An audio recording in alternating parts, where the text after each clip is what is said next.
At 6,768 meters, Huascarán stands as the highest point in Peru. The twin summits of this massive peak dominate the Cordillera Blanca, visible for hundreds of kilometers across the Ancash region. On May 31, 1970, 80 million cubic meters of ice and rock broke away from its northern face. What followed traveled 18 kilometers in less than 4 minutes. When it stopped, the towns of Yungay and Ranrahirca had vanished. More than 20,000 people were gone.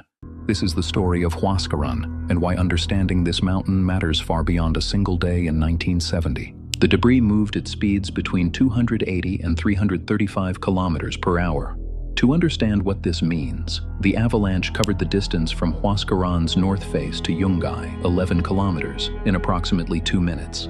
The mass measured roughly 800 meters wide and 1,600 meters long. It was composed of glacial ice, bedrock, and millions of tons of soil torn from the mountain slope. Yungay sat in the valley below, a town of 25,000 people. There was no warning system, no evacuation plan for something moving at this speed. A Czechoslovak expedition was climbing on Huascarán's upper slopes that day. All 15 members disappeared, and their bodies were never recovered. To understand why this happened, we need to understand Huascarán itself. The mountain has 2 summits. The southern peak, Huascarán Sur, reaches 6,768 meters, making it the highest point in the tropics. The northern summit, Huascarán Norte, stands at 6,654 meters. Between them lies a saddle called La Garganta, the throat. This is not a volcanic peak. The core of Huascarán consists of granite, formed millions of years ago during the Cenozoic era. But the upper mountain is heavily glaciated. Thousands of meters of ice cling to slopes that in places exceed 50 degrees. The Cordillera Blanca, the White Range, gets its name from these glaciers. But ice on steep tropical mountains behaves differently than ice in polar regions. Daily temperature swings can be extreme. Meltwater penetrates deep into the glacier structure. Ice that appears stable can suddenly fail.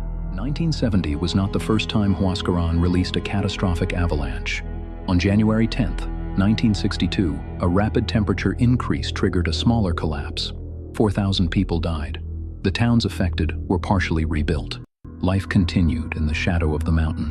The 1962 event should have served as a clear warning. The mountain's glaciers were inherently unstable. The steep slopes, the tropical location, the seismic activity of the region, all of these factors pointed to ongoing risk. But moving entire communities is complex. The valleys below Huascarán are fertile. Water from glacial melt supports agriculture. For many families, this had been home for generations. On May 31, 1970, at 3:23 p.m. local time, a magnitude 7.9 earthquake struck off the coast of Peru. The epicenter was beneath the Pacific Ocean, roughly 35 kilometers from the city of Chimbote. The Ancash region sits on the boundary between the Nazca and South American tectonic plates. This is one of Earth's most seismically active zones. Earthquakes here are not unusual, but this one was catastrophic. The shaking lasted 45 seconds. In Huaraz, the regional capital, at least 20,000 people died as buildings collapsed. Throughout the Ancash region, the total death toll would exceed 66,000. On Huascarán's north face, the earthquake destabilized a section of the mountain approximately 3 kilometers wide. The initial collapse likely began at around 5,800 meters elevation, near where modern climbers establish high camps on the normal route. What happened next follows principles of mass movement that are well understood, but terrifying in scale. The initial ice and rock fall quickly liquefied. The mass picked up glacial meltwater, soil, and additional debris as it descended. This created what geologists call a debris flow, material that behaves partially as a liquid, partially as a solid. The terrain channeled the flow into the Rio Santa Valley. Instead of spreading and slowing, the avalanche accelerated. The average slope angle down to Yungay exceeds 12 degrees, more than sufficient for a debris flow to maintain momentum. At these speeds, air trapped beneath the flow created a cushion effect, reducing friction. The mass essentially surfed on a layer of compressed air and vapor, allowing it to maintain velocity across relatively flat terrain. Yungay had approximately 3 minutes from the moment of the earthquake to the arrival of the avalanche. Survivors reported hearing a sound like thunder from the direction of Huascarán. Some people moved to higher ground, a small hill on the town's edge where a cemetery stood. Most did not have time. The debris flow was between 10 and 15 meters high when it reached the town. It buried Yungay under several meters of mud, ice, and rock. The only structures that remained visible were the tops of 4 palm trees in the plaza and a portion of the cemetery hill. Of Yungay's 25,000 inhabitants, approximately 2,500 survived, mostly those who reached the cemetery hill in time. The neighboring town of Ranrahirca was also destroyed. Combined with deaths in Huaraz and surrounding areas from the earthquake itself, the final toll reached 67,000 people, making this the deadliest earthquake disaster in the Western Hemisphere until the 2010 Haiti earthquake. Today, Huascarán remains a popular mountaineering objective. The normal route follows the same path taken by the first ascent team in 1932, a German-Austrian expedition led by climbers including Hermann Horlin and Urban Schneider. The route approaches from the village of Musho, climbing to a high camp at La Garganta Col, the saddle between the north and south summits. From there, climbers ascend the southern peak's upper slopes to reach 6,768 meters. The climb typically takes 5 to 7 days.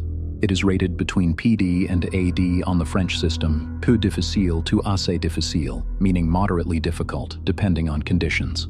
The primary hazards are large crevasses that shift position each season as the glacier moves. Other routes on Huascarán are significantly more serious. The north face routes, established in the 1960s through 1980s, are rated ED, extrêmement difficile.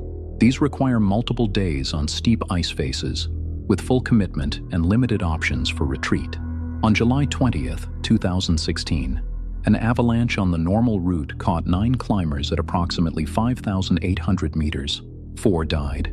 This occurred on the anniversary of the 1932 first ascent, a reminder that altitude and glaciated terrain carry inherent risks that cannot be eliminated.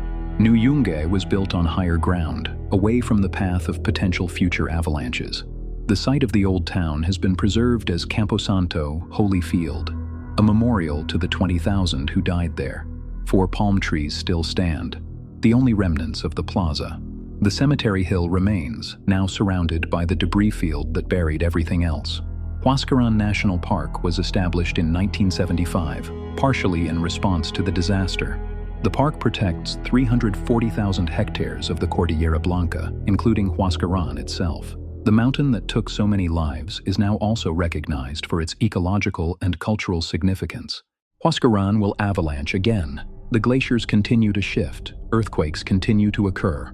The same geological forces that built this mountain ensure its instability. What has changed is our understanding. Glacial monitoring systems now track ice movement. Seismic networks provide warning of major earthquakes, though no warning system can outrun an avalanche moving at 300 kilometers per hour. The mountain remains 6,768 meters of granite and ice, the highest point in Peru, visible for hundreds of kilometers. And at its base, Camposanto stands as a reminder that beauty and danger are not opposites. They are, in mountains like Huascarán, inseparable.